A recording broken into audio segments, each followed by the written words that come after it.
Mi nombre es Leonardo, pero para mi esposa, Clara, siempre fui simplemente Leo. Durante 10 años, fuimos inseparables, construimos una vida de silencios cómoda y promesas sencillas, una casa pequeña, 2 perros viejos, y el gran sueño que nunca se materializó, un niño. La infertilidad no fue un golpe repentino. Fue una lenta y exhaustiva tortura que duró años de ciclos de FIV, de calendarios marcados con la esperanza y de pruebas de embarazo negativas que se apilaban en el baño como lápidas. Habíamos gastado nuestros ahorros, nuestra energía, lo peor de todo, nuestra inocencia. El diagnóstico final llegó hace 2 años, seco y clínico, pronunciado por un urólogo que parecía más interesado en su almuerzo que en la aniquilación de mi futuro, azoospermia no obstructiva. 0 viabilidad. Imposible. Recuerdo el viaje de regreso a casa. Clara me tomó la mano, sus nudillos blancos. Está bien, Leo. Adoptaremos. Seguiremos adelante. Ella era el pilar, la luz. Pero algo se había roto en mí ese día. Me sentí castrado, una parte vital de mi propósito biológico había sido revocada. Yo era un esposo, un amante, un proveedor, pero nunca sería un padre que engendrara. Esa certeza se convirtió en el cimiento sólido sobre el que se asentaba mi nueva realidad. Y ese cimiento era lo único que me impidió gritar el día que Clara entró a la cocina, con el cabello despeinado y los ojos húmedos de lágrimas de euforia. Era un martes por la tarde. Yo estaba terminando unos reportes, la radio sonando bajo. La puerta se abrió de golpe e inmediatamente sobresalió que algo era diferente. Ella no caminaba, levitaba. Leo, mírame. Tenía un objeto pequeño, blanco y de plástico, apretado en la palma. La misma clase de prueba que nos había destrozado cientos de veces. Pero esta vez, las 2 líneas, inconfundibles, resplandecían bajo la luz de la cocina. Me levanté de la silla, mi corazón, un órgano entrenado para el miedo y la engaño, se negoció a latir.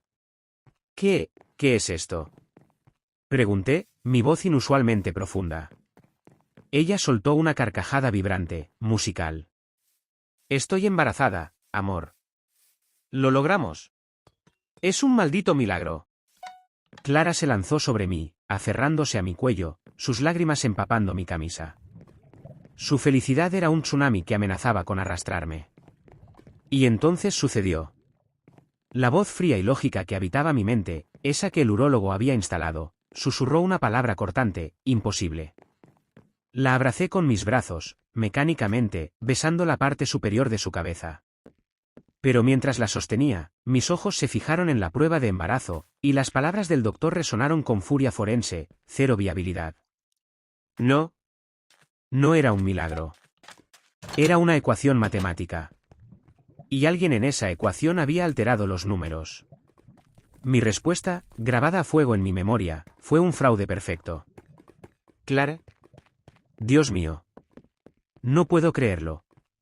Estoy tan feliz. Fingí la alegría.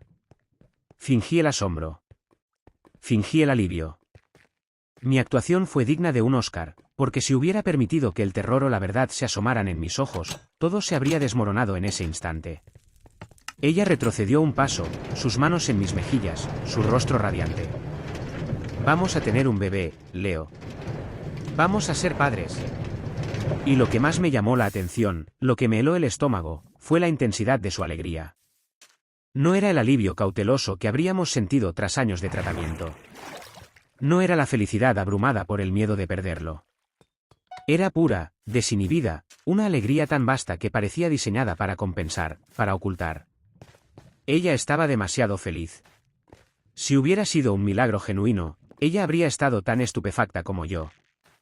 En cambio, actúa como alguien que finalmente puede soltar una carga insoportable. El secreto, mi terrible, solitario secreto, se convirtió en mi compañero de cama esa noche. Clara durmió acurrucada, sus manos protectoras sobre su vientre todavía plano. Yo me quedé despierto, la mirada fija en el techo. Sabía la verdad. Tenía la evidencia médica irrefutable en mi archivo. Pero confrontarla, liberar esa verdad en nuestra burbuja, significaba la implosión total de nuestra vida. Así que guardé silencio. Guardé silencio durante un día. Luego, 2. Los siguientes días fueron una obra de teatro absurda. Clara se sumergió en la planificación del embarazo con una energía frenética. Compró libros, descargó aplicaciones y comenzó a hablar con entusiasmo sobre la decoración de la habitación que antes habíamos llamado la habitación de invitados de la tristeza. Necesitamos una cuna que crezca con él, ¿verdad?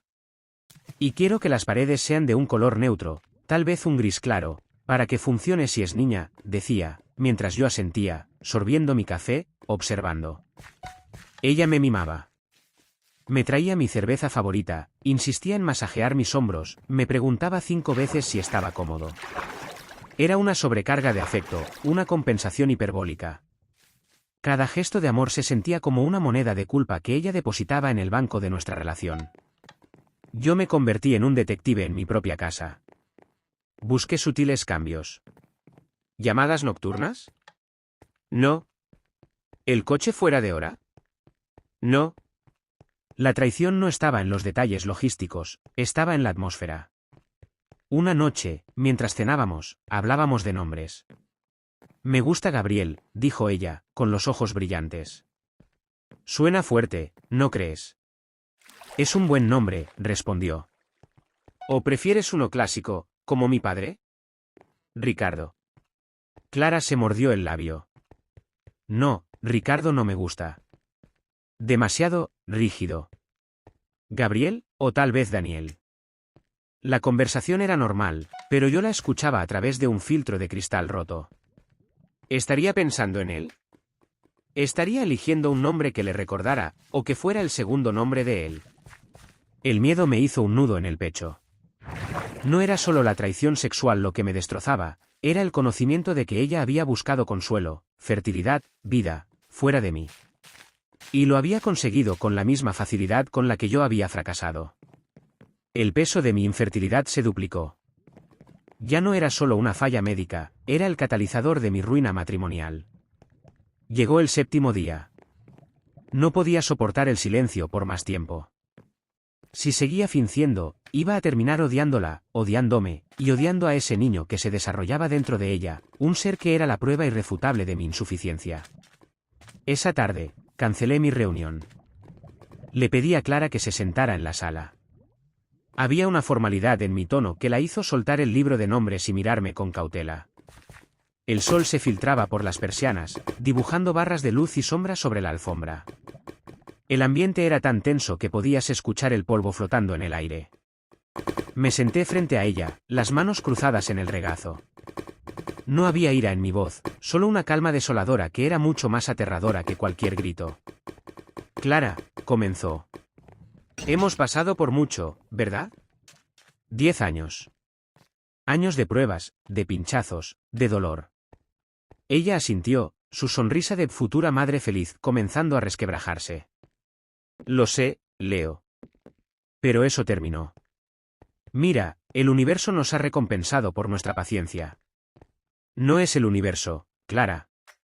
Es la biología. Y la biología es una ciencia brutalmente precisa. Mi voz no vaciló. Saqué mi cartera y de un bolsillo interior, extraje el trozo de papel arrugado que llevaba conmigo desde hacía 2 años. El diagnóstico. ¿Recuerdas esto, verdad? El doctor Morales. Me dijo que mi esperma no era viable en absoluto. Que era imposible concebir de forma natural. Le acerqué el papel, que ella ni siquiera necesitaba leer. El pánico se apoderó de su rostro. El color desapareció de sus mejillas, dejando una palidez cerosa. Leo, ¿por qué sacas esto ahora? Es estúpido. Es un error. Los médicos se equivocan. Mira la prueba. Lo logramos. Su voz se elevó, casi histérica, intentando defender la ilusión que ella misma había construido. No, Clara. Los médicos no se equivocan en esto. Es azoospermia. ¿Cero? Hice una pausa, asegurándome de que mi mirada fuera un ancla que la mantuviera fija en la realidad. Y esa prueba positiva, eso no es un milagro. Me incliné hacia adelante, suavemente, pero con la fuerza de un martillo. Ese niño que llevas dentro. No es mío. La palabra resonó en la habitación. Durante todo el tiempo que había estado en silencio, había fantaseado con su negación, sus lágrimas de ofensa, su furia. Estaba preparado para la batalla. Pero ella no luchó. En lugar de eso, quedó inmóvil por un segundo, y luego la máscara de felicidad que había usado durante una semana se derritió en un charco de culpa. El sonido que hizo fue el de una mujer cuyo mundo se está haciendo añicos. No fue un grito explosivo, sino un lamento ahogado, un gemido de dolor físico. Clara se deslizó de la silla al suelo, sus rodillas golpeando la madera. Se cubrió el rostro con las manos, y las lágrimas brotaron entre sus dedos, rápidas y gruesas. Leo, por favor, jadeó. Lo siento. Lo siento tanto. La vi. La vi caer. Y yo, que esperaba ira o desafío, sentí una punzada de piedad que casi me rompe la calma. Me arrodillé, pero mantuve mi distancia. Dime la verdad, Clara. Dime qué pasó. Ella no pudo hablar por el temblor. Tardó un minuto entero, respirando entrecortadamente, antes de poder obligarse a formar palabras coherentes. Fue, hace 2 meses, confesó, su voz apenas un susurro. Estábamos tan rotos. Tú te habías cerrado. Te habías hundido en ti mismo después del diagnóstico, y yo estaba desesperada por sentirme viva otra vez. Por sentirme, madre. El aire se hizo denso con su dolor. Me obligué a no reaccionar, solo a escuchar la narración de mi deshonra.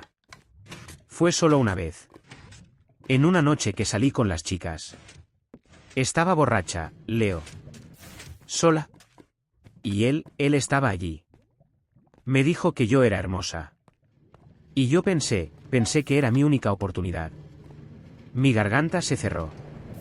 No pregunté quién era. No importaba el nombre.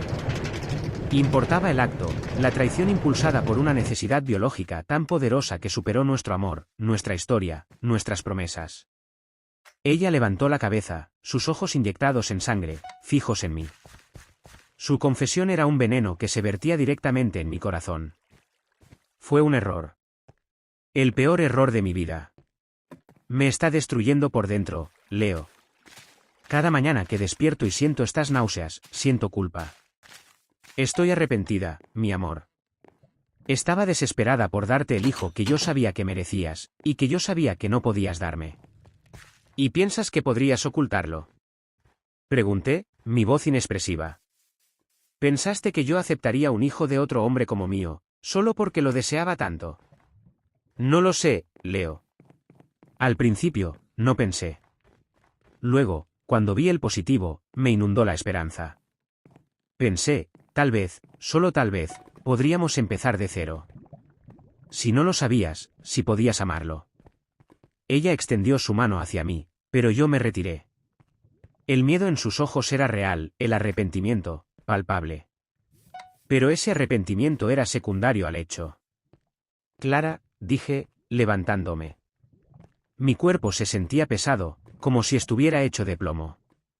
Yo no solo quería un hijo. Yo quería nuestro hijo. Quería que mi sangre, mi historia, se mezclara con la tuya. Mi fallo, mi infertilidad, se había convertido en el arma más poderosa de nuestra destrucción. Ella había buscado la curación fuera del matrimonio, y había encontrado un embarazo. Yo había encontrado la confirmación de que yo era, biológicamente, prescindible. ¿Qué vamos a hacer?, preguntó ella, su voz temblando ante la inevitabilidad de la respuesta. Miré la cuna que ella había dejado abierta en una pestaña en su tablet. Miré el vacío en mi pecho. Vamos a hacer lo que debimos haber hecho cuando supimos que los números no cuadraban, dije, mi voz seca y final. Yo no soy el padre, Clara. Y la verdad es que, en este momento, no sé si sigo siendo tu esposo. Me di la vuelta y caminé hacia la puerta. La escuché llorar, su dolor llenando el espacio que antes había ocupado la falsa alegría. Dejé la casa, con el diagnóstico arrugado todavía en mi mano. Lo que había comenzado como una historia sobre una falla biológica se había convertido en una historia sobre la traición.